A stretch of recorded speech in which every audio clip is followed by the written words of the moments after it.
Namaskar and hello to everyone. Hope you all are at best of your health. Thanks for your kind support, love and blessings for our channel that is National Icon. As we have already completed episodes of this web series and 3 parts on great Calcutta killings, and nowadays we are getting wide range of responses from you all. So we think that the general mass and much more people are getting aware of our great national icon, that is Dr. Shyama Prasad Mukherjee. As it has always been the main aim of our channel to bring at front who Dr. Shyama Prasad Mukherjee was and his ultimate dedication and sacrifice towards our nation. So to awaken more and more people about the reality and truth of the life of Dr. Shyama Prasad Mukherjee, and for that we need your kind support to spread it to the general mass of our nation, and to subscribe, comment and like our channel as much as possible.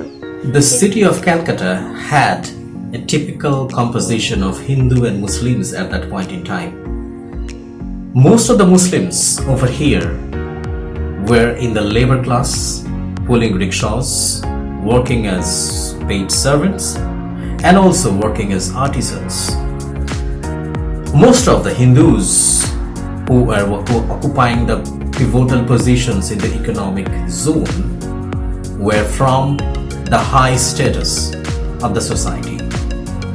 And even though the Muslims were in a minority in this city, they used to hold a very pivotal role in the economic, cultural and political structures over here in the city. Shuravardi, the chief minister, had connections with most of the low-class Muslims, even though it was said that he had connections with the underworld. Literally, people who were involved with gambling, smuggling and prostitutions.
Extracts from a military report on the Calcutta riots 24th of August 1946.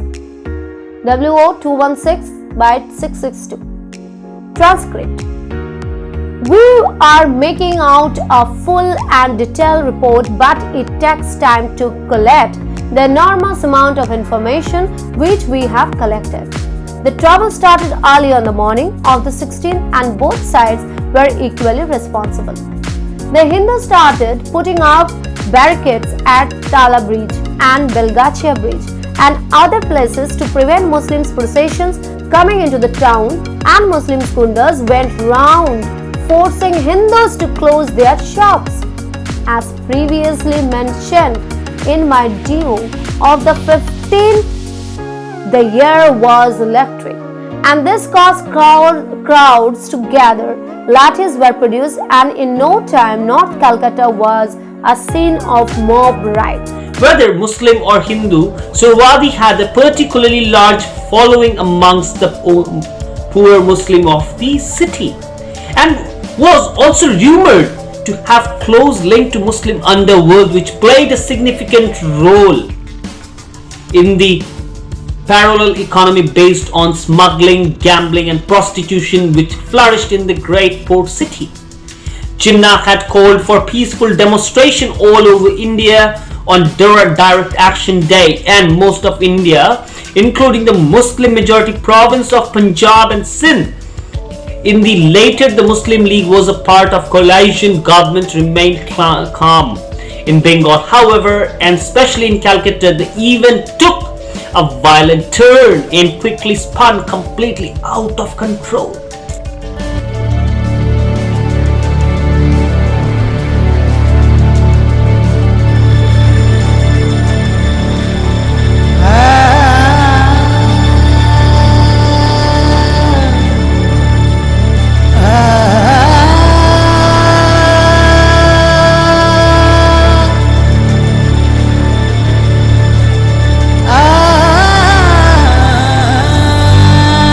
It was evident from the very incidents which took place in Calcutta that the whole story, the whole situation was well planned and well instigated. In the year of 1940, the Muslim League had already passed a resolution for separate Pakistan. In the year of 1946, March 1946, the Prime Minister Clement Attlee announced transition of power, and after that he tried to form the interim government, which was not accepted by Muhammad Ali Jinnah. At that point in time as well, he started thinking of a direct action day, and for which he started campaigning, which was called a peaceful campaign across India, mainly in Punjab and also peacefully in Bengal.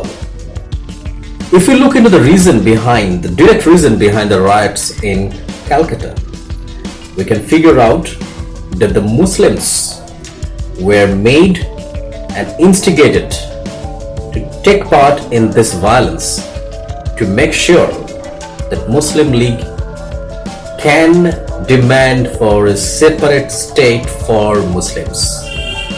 And that was the reason the Calcutta killings was a turning point in the Indian history and the turning point behind the partition of undivided India. One of the most interesting points was that Europeans were not attacked. No bricks were thrown at army lorries except in stray cases or when they took an active part in dispersing mobs. In fact, both sides were only too pleased to offer advice as to how to act and beat up the other side. From the time the riot started, every little blacksmith was working like mad in his house, manufacturing spears, rods and knives. The iron rods used in reinforced concrete building works were all stolen and sharpened at both ends. And the butchery that this crude weapons did has got to be seen to be believed. Men, women and children were slaughtered by both sides indiscriminately. And when Malik Bazar was burned, 3 Hindu children were thrown into the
for today's episode, and thanks to all of you for watching it, for supporting us immensely, for showering your love and support on us. And as we had already made an announcement of making a feature film on Dr. Shyama Prasad Mukherjee, so we need great help from you all in the form of love, blessings and of course donations. And as always, you all had shown so much love and support for us. So we will be hoping, and we are hoping in future also for your support. And we hope that you all will come forward to join us and to help us to make this feature film successful. Thank you once again. Namaskar. Jai Hind.